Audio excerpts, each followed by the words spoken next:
Hi, my name is Josh Juneau. Tonight we're going to be talking lots about Java EE7. Specifically, we'll be talking about Java EE7, concurrency, and messaging solutions. So when we talk about Java EE, sometimes people shriek a little bit. They step back and they think about the days of the past where Java EE used to be kind of like an accident. Lots of things to configure. The code was difficult and cumbersome to understand and use, and so a lot of people kind of shied away from Java EE, and it was really a big enterprise framework, more so than a regular framework for average people to use. But over the years, Java EE has made some progressive improvements. It's been getting a lot better and easier to use and understand, a lot more organized, and being opened up to a lot more people. So take a look at Java EE5 and EE6. We've made lots of progressive improvements with Java EE.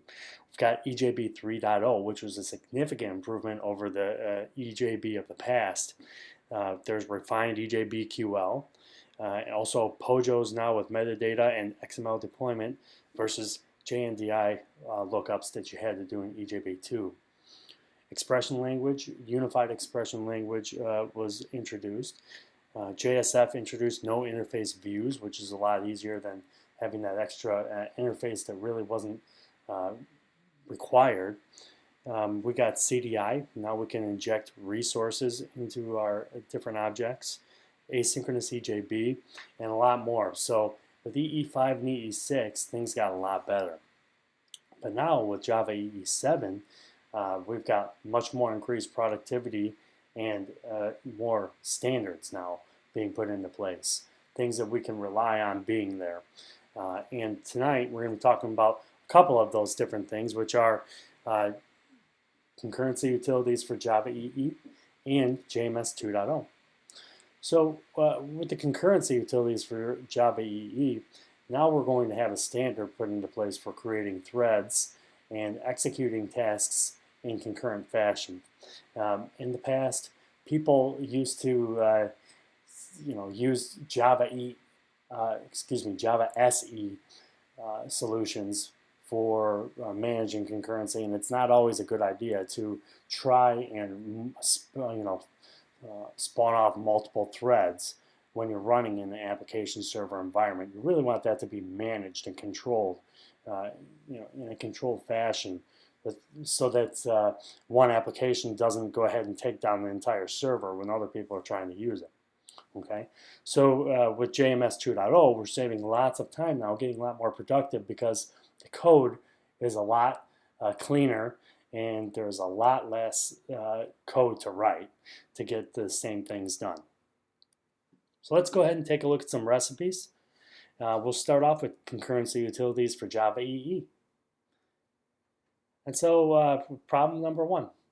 So let's say you're developing an online reservation system for a multi-million-dollar company, and your client wishes to allow managers of the company to click a button and have the details of all the reservations sent to them while the manager continues to navigate the site. So we don't want the manager sitting there waiting for the report to run in the background, which could take a couple minutes to run if it's a long report. So what we're going to do is we're going to have the user click on a button.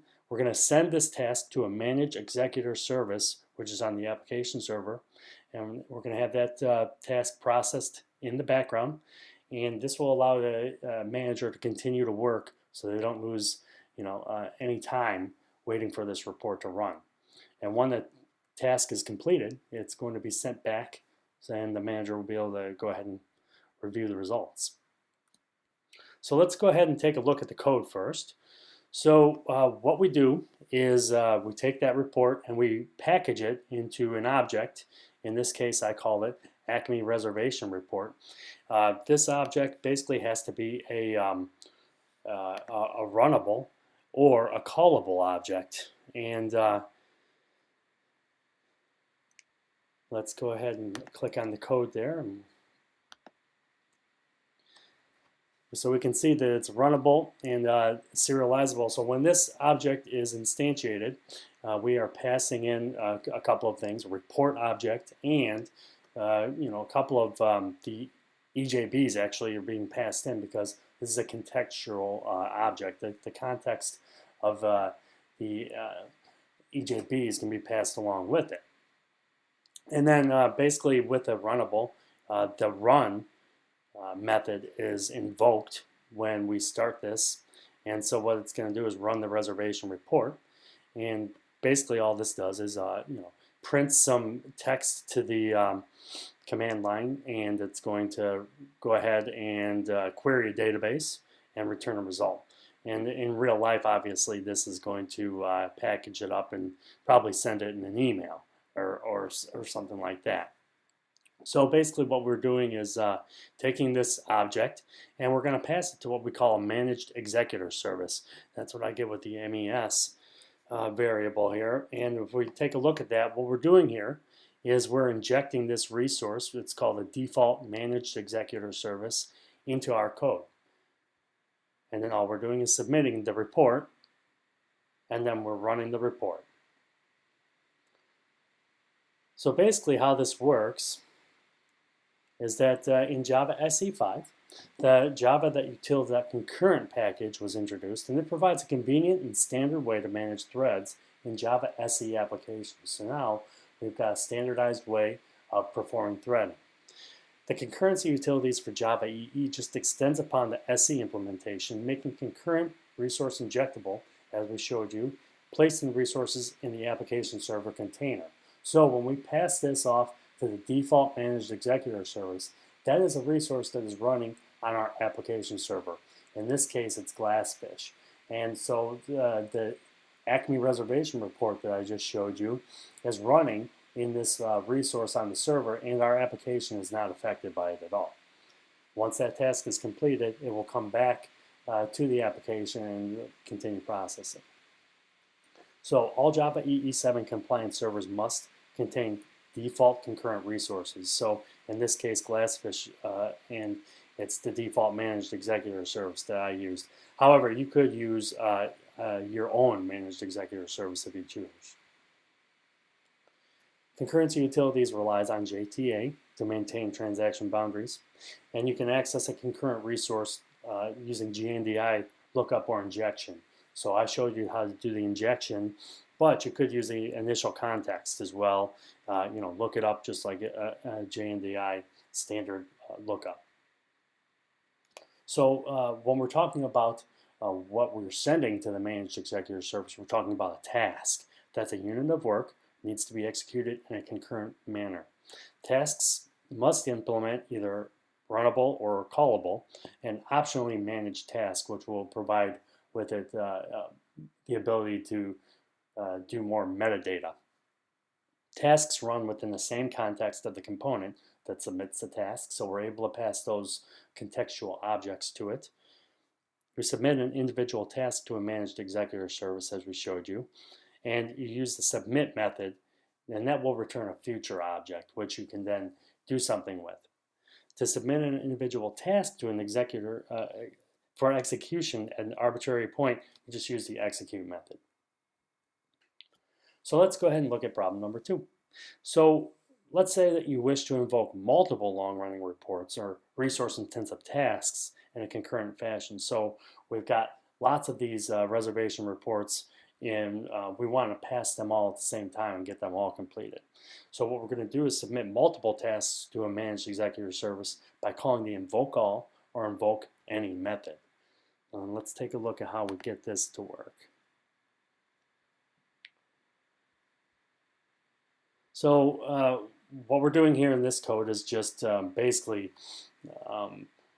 making a bunch of these objects so that we can show you how it works. So I've got these Acme Park reservation objects, and these are just basically the same type of report. It's a callable this time, and we are implementing managed task and passing in some information along with a couple of EJBs, and then performing the call.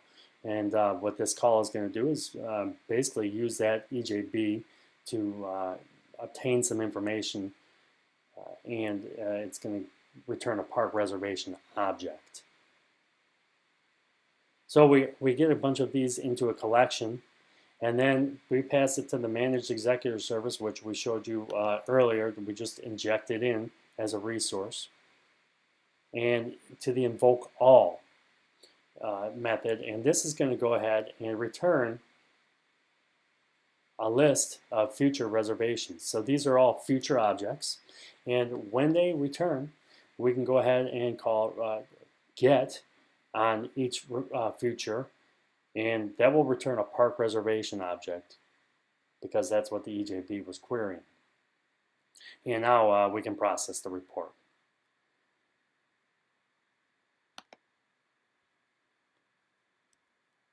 So it works the same manner as the managed executor service, which is one task, but now you're passing a collection tasks. And you can use the invoke all or the invoke any. Now the difference is that if you call invoke all of the tasks are going to be executed. If you call invoke any arbitrary task within the collection is going to be executed and then returned. So at most one of the tasks will be executed. I'm not sure what kind of situation you could be in where you only would want one of the tasks to run, but that's how you do it.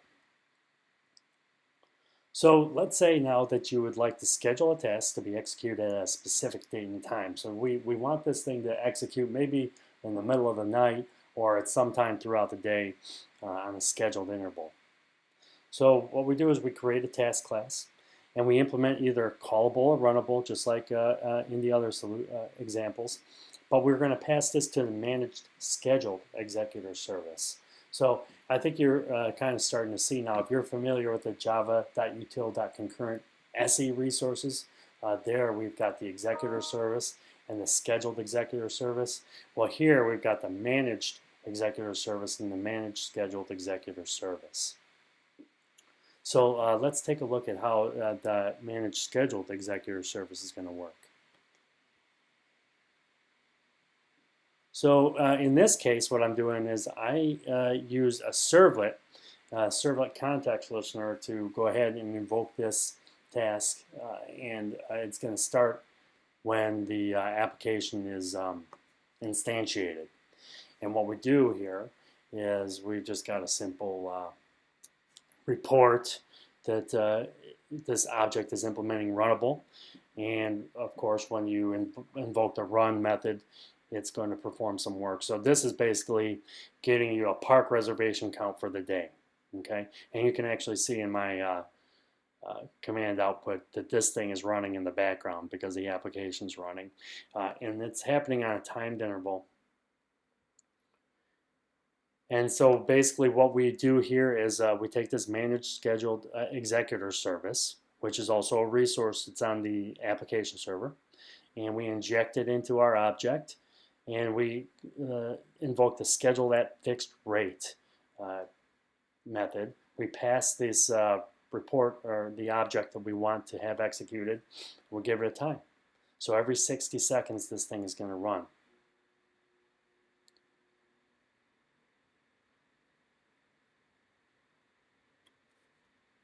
So this works by invoking the managed scheduled executor service, and schedule at fixed rate would be one of the options. You could also use schedule or schedule with fixed delay. These just provide different alternatives for the scheduling. You could also use a trigger API for further customization in this case. And the trigger API allows one to customize the schedule a little bit. You can skip certain runs or retrieve the time in which the next task is going to run, and other situations like that where you're using the metadata. So let's say you're interested in spawning a thread to periodically execute a task in the background. So this is more like a regular thread. We're talking about executing some code in the background and letting it run in a concurrent fashion. So what we're going to do is spawn a server-side managed thread by passing a task to a managed thread factory.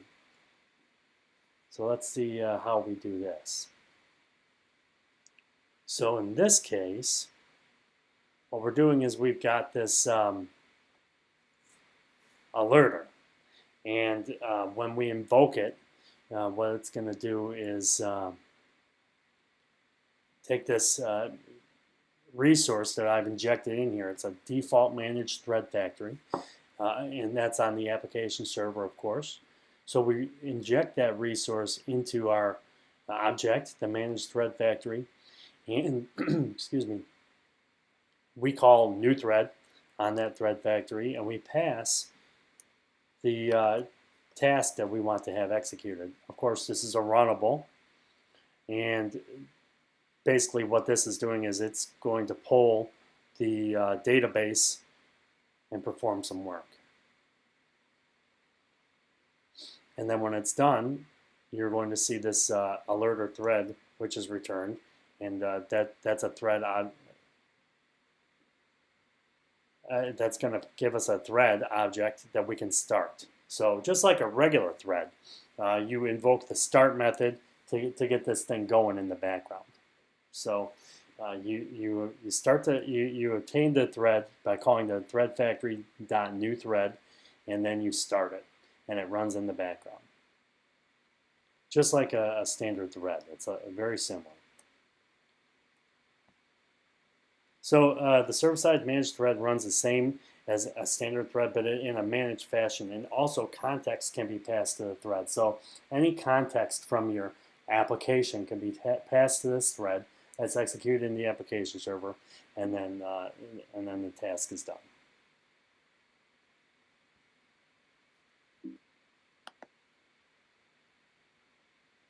So there's a lot more to learn about the concurrency utilities for Java EE. You can create contextual objects, which would allow you to create dynamic proxy instances that can carry along context of the application, and there's a lot more. You can do entire books on this stuff. So we've just kind of touched the surface, but this at least gives you a flavor for what you can do and the power that you have with the concurrency utilities. And I'm using this in lots of my applications today just to, I've got, for instance, a web application that needs to go out and pull a database to obtain a bunch of information, and I don't want the UI to lock up while this is happening. So basically, when the user clicks on a tab, they'll get the message that says that the database is being pulled. And then when the data comes back from the managed executor service, it's displayed on the screen. So real nice to have for making your applications concurrent. So now let's take a look at JMS 2.0. Java EE Simplified. This is the this is a trademark of Java EE 7. We're making things a lot easier. And one of the single biggest benefits of JMS 2.0 is better productivity. A lot less code. So if we look at JMS history a little bit, JMS 1.1 was the last update, and this was done in 2002, so lots of things have changed since that time. We now need to streamline our code and make it more current. So JMS 2.0 modernizes the API. We're bringing all of these changes that have occurred over the years into the mix, and we're making things a lot easier. So problem number 5, let's say you're running an online reservation system just like we were before, and you'd like to send a message to a user when he or she creates a reservation. We'd also like to send notifications to any other systems that may be affected by the reservation. So an action is occurring, and once that action occurs, we want to send messages out. So we're going to utilize JMS to create and send a message to a JMS queue when the reservation is placed. So we want to put all these messages into a queue. Now, with JMS 2.0, you can either use the classic API or the simplified API. So I'll show you how to use both. So let's go ahead and take a look at the code.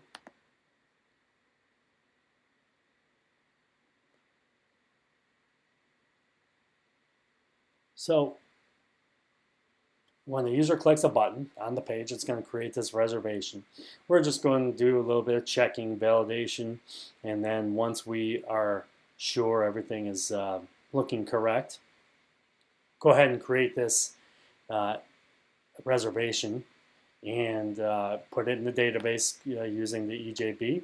Then we're going to use this message producer and send the message. And we're going to send the object. So basically, this is the new, and so I'll show you the old implementation. So this is the classic API. This is something that the way you would have sent a message in the past. So what we do is go ahead and create a connection using a connection factory. This is another injectable resource that the application server it has this resource called Connection Factory. We've created one that's called Acme Connection Factory. We're going to inject this resource into our application here, and we call create connection to create this JMS connection. And then on that JMS connection, we're going to create a session, and we're going to tell it that we don't want it to be transacted, and we want to auto acknowledge. That's going to create us a session. And then from that session, we create a producer because we want to produce a message. And we're going to send it this inbound queue. Now this is a resource. If you see up here, I'm injecting this queue, this JMS queue, into the application, other application server resource. We inject the resource. We get this message producer back. And what we're going to do now is call on the session create text message. And we're going to pass the reservation objects, just the last name of the person. And basically, that's going to create us this text message object. And then what we're going to do is use the message producer to send it. And that's it. That's how you create a message using the classic API in quite a few lines of code. So let's take a look at the simplified API. So basically what we do here is it implements auto-closable, so we can use the try with resources to go ahead and we take this same connection factory, create context. That's going to give us a JMS context object, which is auto-closable. And so now from that context object, we create a producer, and we send to the inbound queue that I showed you before, the JMS queue. We want to send whatever the context, or excuse me, whatever the message is, the content of the message, which is just the last name. And that's it. We're done. We did this in a couple of lines of code. It's automatically going to close when we're done with the message because this implements auto-closable, the context.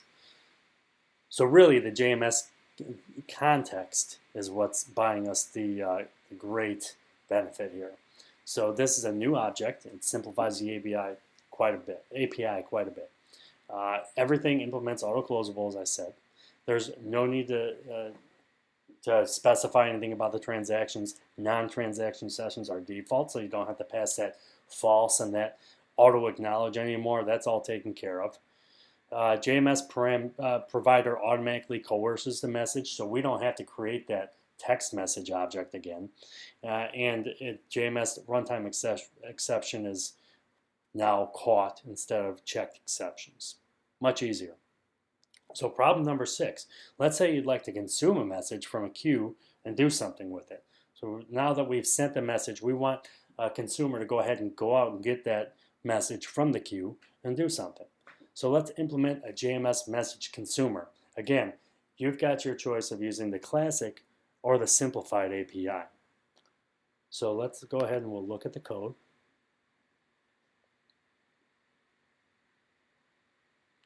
So, excuse me, what we're doing here is the same type of thing. We've got this connection factory, this resource we've injected in from the application server. We're going to create a connection. We get a JMS connection back. From that connection, we're going to create a session again, and we're going to tell it we don't want it to be transacted. And we're going to go ahead and auto-acknowledge that. And it's going to be passing us a session object. From that session object, we're going to create a consumer, and we're going to create the consumer on this inbound queue, which is the object, the resource that we passed in to our application here. That's going to create us a message consumer object. Now, what we want to do is take this message consumer, and we want to invoke receive on it. We're going to receive this a JMS JMS text message. So we have to actually coerce that into a text message, and then we call message.getText to get the text of that message. And then when we're done, we close the connection. That's the classic API. So we're going to go ahead and use the simplified API again. We get this JMS context object when we call the connection factory create context. From there, you go ahead and create the consumer on the inbound queue. We're going to create that consumer, which will return us a JMS consumer object. And then you just call consumer, receive body, no wait. We're going to make sure that that message is a string. That's going to return us a message body, and then that's it. We do whatever we want with this, and we're done.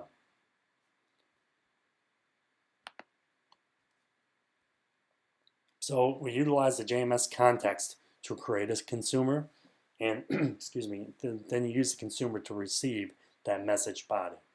Much more simplified than the classic API. So let's say in problem number 7 that you wish to send a message after a designated delay period. So we want this message to be sent to the queue after a specified period of time. We don't want it to be sent right away. So Java E7 introduces this new technique for delaying a message. We're going to call this the set delivery delay.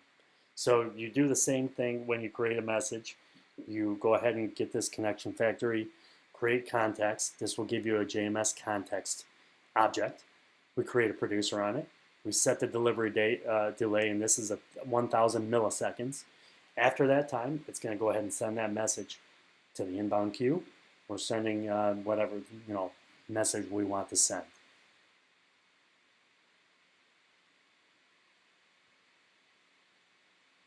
So you just simply set it by specifying the set delivery delay, as I had mentioned. And this will send the message normally after that delay in a number of milliseconds.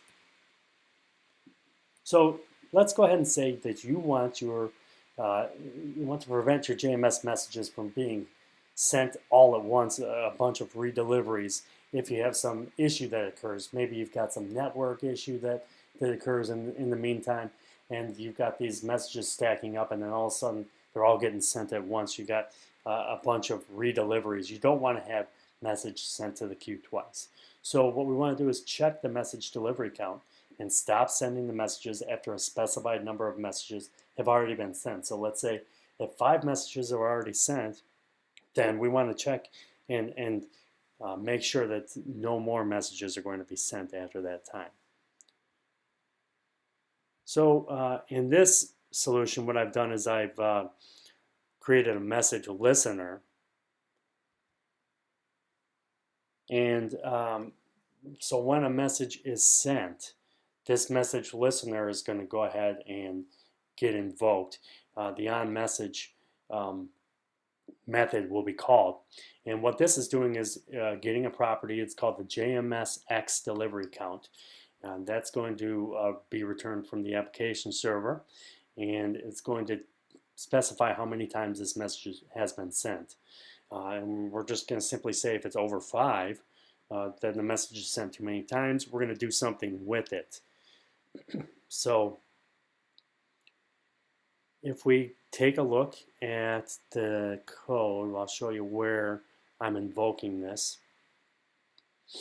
So if we look at this method here, we're creating connection factory, create context, we get a context, create consumer, and get the consumer object, and then we're going to register a message listener on that consumer. That's basically how you register a message listener.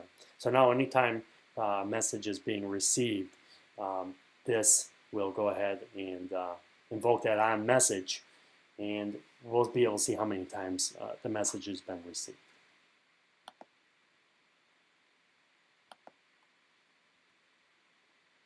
So the JMSX delivery count property on the message can be used to determine how many times it was sent.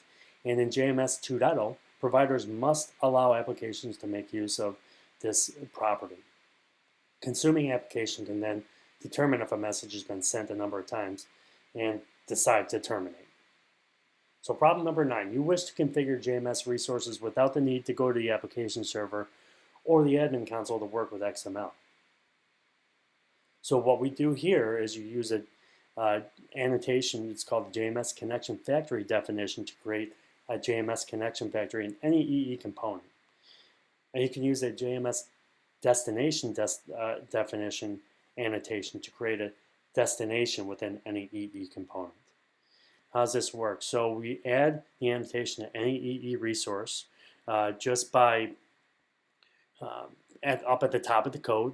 You can go ahead and put this annotation in place, which will associate with JMDI, and set a pool size, the properties that we want to send an address list, and reconnect enabled equals true. We can do the same type of thing for JMS destination definition. We give it a JMDI name, interface name, destination name. And then we don't have to go into the application server and provide this information. It just goes ahead and starts it up for us. So problem number 10, you'd like to create a solution where interested parties can go ahead and subscribe to these messages and receive broadcast messages. So what we do is we implement a shared subscriber solution, which allows more than one consumer to subscribe and receive messages from a topic. So in standard situations, one consumer can subscribe to a topic. Now we've got this shared subscriber, and so more than one consumer can subscribe to this topic. And so let's go ahead and let's take a quick look at this. I know we're running short on time. So with the topic, it's a little bit different. You get this topic connection from this topic connection factory, and then you can create a topic session, do the same type of deal where you tell if you don't want it to be transacted. We're going to auto acknowledge this. We create this topic and we start the connection. Create messages, and then you can publish those messages to the topic. We can also publish them with a delay. And so if we're creating a shared, all we do is a little bit different here. We create this topic connection from the connection factory. And we're going to go ahead and create this subscriber and tell it we want to receive. And down here you can see the difference is we create this shared consumer instead of just create. And we tell it the topic that we're creating to. And again, this topic is just an injected resource from the application server. And now the consumers can go ahead and we can have more than one consumer on this topic.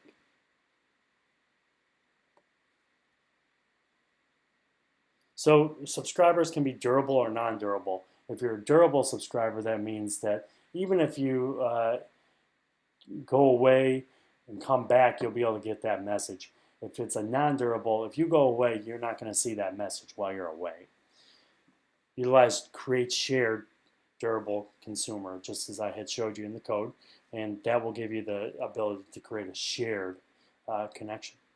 So we've gone over a lot of new features here in the concurrency utilities for Java EE and JMS 2.0. These are just two of the main updates for Java EE 7. There are a ton of updates in Java EE 7 that make the framework much more productive and standardized. So we're going to go ahead and wrap things up here. Like I said, my name is Josh Juneau. I've written a couple books, Java EE 7 Recipes, Introducing Java EE 7. Go out, take a look at those. Java 7 Recipes is on Java SE 7. You can reach me at Twitter at Java Juneau. I'm Josh Juneau. Been great talking to you. Thanks.